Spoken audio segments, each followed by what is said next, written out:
একাদশ হিজরির ২৯শে সফর রোববার জান্নাতুল বাকিতে একটি জানাজা নামাজে অংশগ্রহণ করেন আল্লাহ রসুল সাল্লাল্লাহু আলাইহি ওয়াসাল্লাম। ফেরার পথে মাথা ব্যথা শুরু হয়, ধীরে ধীরে তা বাড়তে থাকে। ব্যথা দূর করতে মাথায় পট্টি বাঁধা হয়েছিল। ১৩ থেকে ১৪ দিন পর্যন্ত অসুস্থ ছিলেন তিনি। এই অসুস্থতা নিয়ে ১১ দিন নামাজ পড়িয়েছিলেন আল্লাহ রসুল সাল্লাল্লাহু আলাইহি ওয়াসাল্লাম। ক্রমেই অসুস্থতা বাড়তে থাকে আল্লাহ রসুল সাল্লাল্লাহু আলাইহি ওয়াসাল্লামের। এ সময় তিনি পবিত্র সহধর্মিণীদের জিজ্ঞাসা করতেন, আমি আগামীকাল কোথায় থাকব? আমি আগামীকাল কোথায় থাকব? রাসূল সাল্লাল্লাহু আলাইহি ওয়াসাল্লামের জিজ্ঞাসার কারণ ও তাৎপর্য বুঝতে পারলেন তার সহধর্মিণীরা। তাই তারা বললেন, আপনি যেখানে থাকতে পছন্দ করেন সেখানেই থাকুন হে আল্লাহ রসুল সাল্লাল্লাহু আলাইহি ওয়াসাল্লাম। এরপর আল্লাহ রসুল সাল্লাল্লাহু আলাইহি ওয়াসাল্লাম আম্মাজান আয়েশা সিদ্দিকা রাদিয়াল্লাহু তাআলা আনহা এর ঘরে স্থানান্তরিত হলেন। স্থানান্তরের সময় হযরত ফজল ইবনে আব্বাস এবং আলী রাদিয়াল্লাহু তাআলা আনহু প্রিয় নবীকে ভর দিয়ে নিয়ে গেলেন। নবী করিম সাল্লাল্লাহু আলাইহি ওয়াসাল্লামের মাথায় পট্টি বাঁধা, পবিত্র চরণ যুগল মাটিতে হেসড়ে যাচ্ছিল। এ অবস্থায় তিনি আয়েশা রাদিয়াল্লাহু তাআলা আনহা এর ঘরে জীবনের শেষ সপ্তাহ কাটালেন। হযরত আয়েশা রাদিয়াল্লাহু তাআলা আনহা রাসূল সাল্লাল্লাহু আলাইহি ওয়াসাল্লামের কাছে শেখানো দোয়াগুলো পড়তেন। নবী করিম সাল্লাল্লাহু আলাইহি ওয়াসাল্লামের পবিত্র দেহে ফু দিতেন এবং বরকতের আশায় নিজের শরীরে হাত ফেরাতেন। ওফাতের ৫ দিন আগে বুধবার রাসূল সাল্লাল্লাহু আলাইহি ওয়াসাল্লামের অসুস্থতা বেড়ে গেল। তিনি জ্ঞান হারিয়ে ফেললেন। এ সময় তার শরীরের তাপ কমাতে পানি ঢালা হলো। তিনি কিছুটা সুস্থতা বোধ করলেন এবং মসজিদে চলে গেলেন। মাথায় পট্টি বাঁধা ছিল। তিনি মিম্বরে আরোহণ করে সাহাবীদের উদ্দেশ্যে কিছু নসিহত করলেন। তিনি বললেন, ইহুদি নাসারাদের উপর আল্লাহর লানত, কারণ তারা তাদের নবীদের কবরকে মসজিদে পরিণত করেছে। তিনি আরও বলেন, তোমরা আমার কবরকে পূজা করার জন্য মূর্তিতে পরিণত করো না। এরপর রাসূল সাল্লাল্লাহু আলাইহি ওয়াসাল্লাম বলেন, আমি যদি কাউকে আঘাত করে থাকি তাহলে আমি আমার পিঠ এগিয়ে দিচ্ছি। কারো বদলা নেওয়ার থাকলে সে যেন বদলা নিয়ে নেয়। যদি কাউকে অসম্মান করে থাকি তাহলে সে যেন আমার কাছ থেকে বদলা গ্রহণ করে। এরপর রাসূল সাল্লাল্লাহু আলাইহি ওয়াসাল্লাম মিম্বরের উপর থেকে নিচে নেমে এলেন, জোহরের নামাজ পড়ালেন। তারপর মিম্বরে বসে আবারও নসিহত করলেন সাহাবীদের। এ সময় এক ব্যক্তি বললেন, আমি আপনার কাছে ৩ দিরহাম পাওনা আছি। রাসূল সাল্লাল্লাহু আলাইহি ওয়াসাল্লাম ফজল ইবনে আব্বাস রাদিয়াল্লাহু তাআলা আনহুকে সেই ঋণ পরিশোধের আদেশ দিলেন। এরপর রাসূল সাল্লাল্লাহু আলাইহি ওয়াসাল্লাম আনসারদের সম্পর্কে ওসিয়ত করলেন। বললেন, আমি তোমাদেরকে আনসারদের ব্যাপারে ওসিয়ত করছি। তারা আমার অন্তর ও কলিজা। তারা নিজেদের দায়িত্ব পূর্ণ করেছে, কিন্তু তাদের অধিকারসমূহ বাকি রয়ে গেছে। কাজেই তাদের মধ্যকার নেককারদের গ্রহণ করবে এবং বদকারদের ক্ষমা করবে। এক বর্ণনায় আছে, তিনি বলেন, মানুষ বাড়তে থাকবে কিন্তু আনসারদের সংখ্যা কমতে থাকবে, এমনকি তারা খাবারের লবণের পরিমাণের মতো হয়ে পড়বে।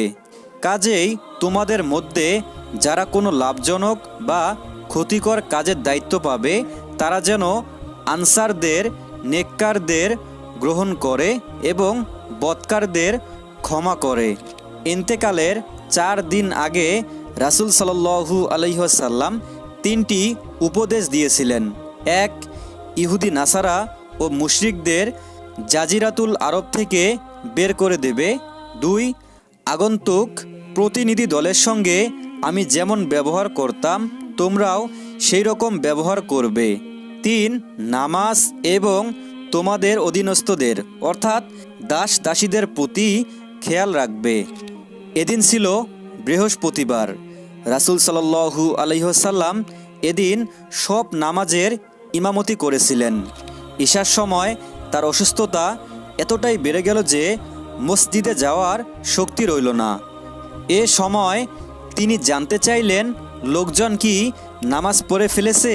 হজরত আয়েশা রাদিয়াল্লাহু তাআলা আনহা বললেন, না হে আল্লাহ রসুল সাল্লাল্লাহু আলাইহি ওয়াসাল্লাম, তারা আপনার জন্য অপেক্ষা করছে।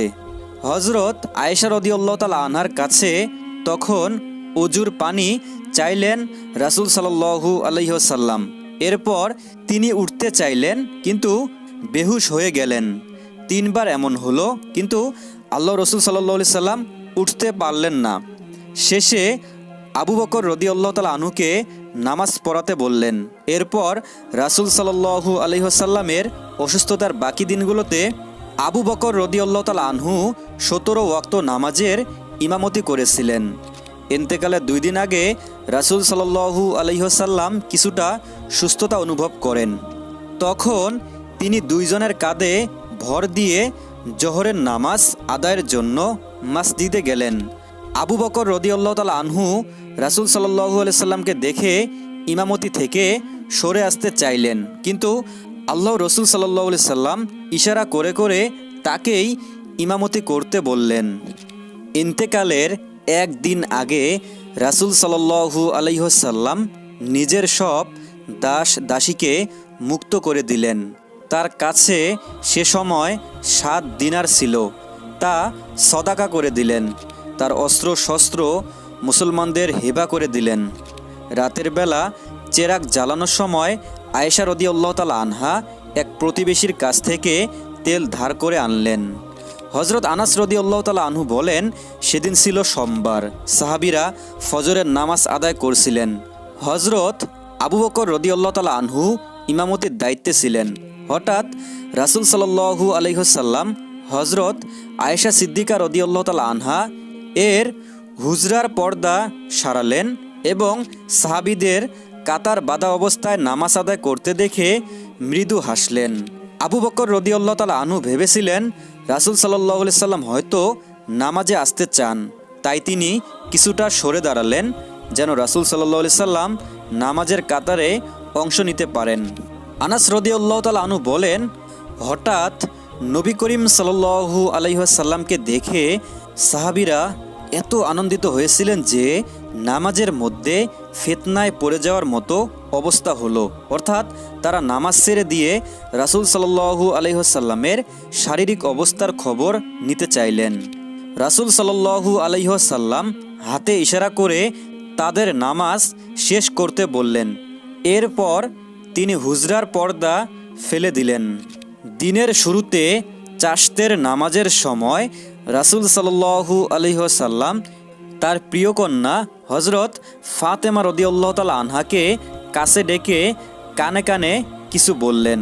তা শুনে ফাতেমা রাদিয়াল্লাহু তাআলা আনহা কাঁদতে শুরু করলেন। নবী করিম সাল্লাল্লাহু আলাইহি ওয়াসাল্লাম আবার তার কানে কিছু বললেন। তা শুনে ফাতেমা রাদিয়াল্লাহু তাআলা আনহা হাসতে শুরু করলেন। হজরত আয়েশা রাদিয়াল্লাহু তাআলা আনহা বলেন, পরে আমি ফাতেমাকে তার কান্না ও হাসির কারণ জিজ্ঞাসা করেছিলাম। তিনি বলেন, প্রথমবার নবী করিম সাল্লাল্লাহু আলাইহি ওয়াসাল্লাম আমাকে জানালেন এই অসুখেই আমার মৃত্যু হবে। একথা শুনে আমি কাঁদলাম। এরপর তিনি জানালেন, আমার পরিবার পরিজনের মধ্যে তুমি সর্বপ্রথম আমার অনুসারী হয়ে পরলোকে যাবে। একথা শুনে আমি হাসলাম। এ সময় রাসূল সাল্লাল্লাহু আলাইহি ওয়াসাল্লামের কষ্ট দেখে হযরত ফাতেমা রাদিয়াল্লাহু তাআলা আনহা বললেন, হায় আব্বাজানের কষ্ট।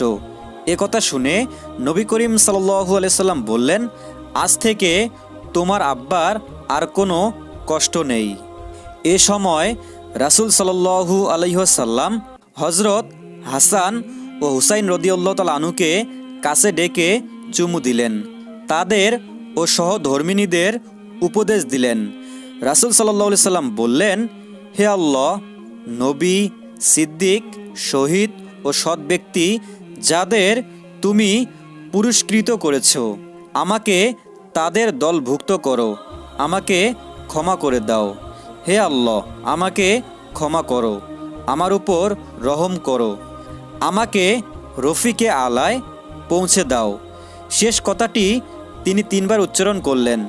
এরপরেই তার হাত ঝুঁকে পড়ল এবং তিনি পরম প্রিয়ের সান্নিধ্যে চলে গেলেন। প্রিয় বন্ধুরা, ভিডিওটি ভালো লাগলে একটি লাইক দিতে পারেন। আর এরকম ইসলামিক নিত্য নতুন ভিডিও পেতে আমাদের এই ছোট্ট চ্যানেলটি সাবস্ক্রাইব করে সাথেই থাকবেন ইনশাআল্লাহ।